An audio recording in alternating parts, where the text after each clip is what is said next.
Ulaa galaana diimaa Itoophiyaatti dhiyoo jiru Iraan akkan cufnee sodaatameera. Sodaan kun lafaan dhufne wanta Iraaniitti dhaga'ametu jira. Sababa ulaan Hormuuz cufameef barbaachisummaan galaana diimaa akkaan dabaleera. Kun uksoo kanaan jiruuti. Kun kan dhaga'ame. Keessumaa Itoophiyaaf ulaan Baabal Mandab yookiin immoo kan galaana diimaa irratti argamu kun cufamnaan baay'ee addeessaadha jedhu xiinxalaan. Viidiyoo kana keessa ilaalla. Iraan ulaa Hormuuz cufteetti. Kunis boba'aan galoo galaana Pershiyaa keessaa kan baane godheera. Ulaa kana keessa daldalli boba'aa addunyaa keessaa 20% ta'u keessa darba. Amma immoo Iraan ulaa galoo galaana Edanii fi galaana diimaa gidduu argamu ulaa Baabal Mandab danquuf dhaadataa jirti. Yoo Baabal Mandab cufame ulaan boba'aa addunyaa keessaa dabalataan 12% ta'u ni danqamaa jechuudha. Iraan loltoonni Ameerikaa bulchiisa ishee irratti bobbaafamnaan waraana kana gara diree waraanaa biraatti akka babal'istu himteetti. Hoogganaan waraana mootummaa Iraanitti dhiyeenya qaban Iraan dandeettii fi fedhii ulaa kana danquu qabdi jechuun dubbachuu isaanii maddi oduu Iraan Tasnim gabaaseera. Ameerikaan buufata boba'aa Iraan kan ta'e kaarga haleellaan Iraan ulaa galaanaa kana akka cuftu himteetti. Pireezidantiin Ameerikaa Doonaald Tiraamp boba'aa Iraan fudhachuu akka barbaadanii fi odolattis to'achuuf akka fedhan kan irra dubbataniiru. Ulaan Baabal Mandab eessatti argama? Ulaan Baabal Mandab fiixee galaana diimaatti argama. Gamasiin Yementu daangessa. Gamasiin immoo daangaa Eertiraa fi Jibuutiitu jira. Dooniiwwan garba guddaa Hindii fi galoo galaana Edenirraa ka'an ulaa Suwiis Kaanaal ga'uudhaa fi Baabal Mandab qaxxaamuruu qabu. Ulaan kun fageenya yookiin immoo dheerinni isaa kiiloomeetira 115 dheerata. Bal'inni isaa immoo kiiloomeetira 36.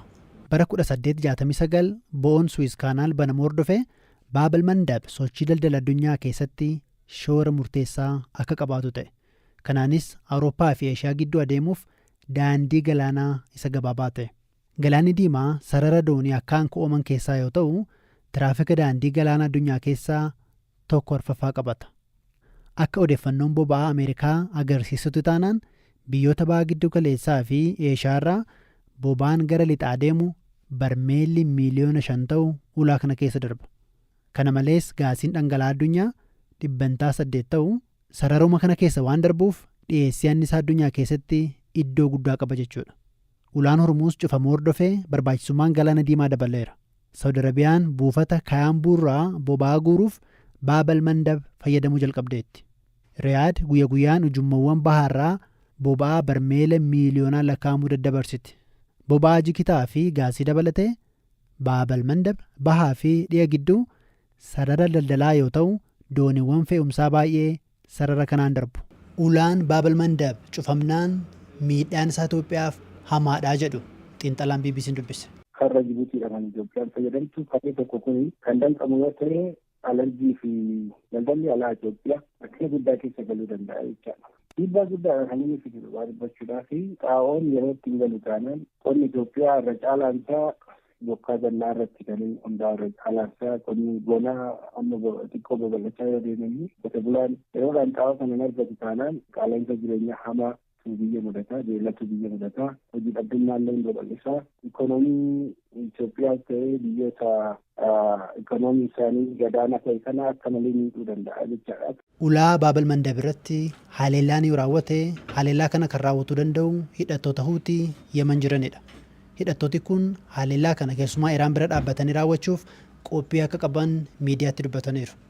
Hidhattooti Huutii erga Ameerikaa fi Israa'el Iraan irratti waraana bananii ji'a tokko booda waraana kana keessa seenuun gara Israa'elitti dhukaasuu jalqabaniiru. Gareen hidhataa kun daangaawwan galaana diimaa kan to'atu yoo ta'u, yeroo waraana Gaazaa ulaa Baabal Mandab irratti xiyyeeffatee ture. Warri Huutii dooniiwwan galaanaa 100 ol misaa'ilaan haleeluu dabalataan dirooniidhaan dooniiwwan 2 dhidhimsuun kaapteeniiwwan 4 ajjeesaniiru. Kunis dooniiwwan addunyaa sarara kana fayyadamuu akka dhaaban dirqamsiisee ture. Hidhattooti Huutii waraana US fi Israa'el Iraan waliin adeemsaa jiraniin haleellaan isaanii akka cimu eegama. Huutiin erga waliigaltee dhukaasa dhaabuu Gaazaa booda dooniiwwan daldalaa haleeluu baatus ammallee Ameerikaaf naannicha keessa doonii dabarsuun yaaddeessaadha jedhe bulchiinsi geejjiba galaana Ameerikaa. Baabal Mandab afaan Arabaan hiikisaa balbala gaddaa yookiin immoo balbala boo'ichaa jechuudha. Kunis haleellaa hamaa bubbeen raawwatu akkasumas immoo miidhaa wanbadoonni keessumaa bakka kanatti dhaqqabsaniin wal qabata. Sababa ulaan Hormuuz cufameef daldalli addunyaa rakkoo seeneera. Ulaan Baabal Mandab yoo cufame immoo cittoo irratti fanxootaa jedhu xiinxaltoonni.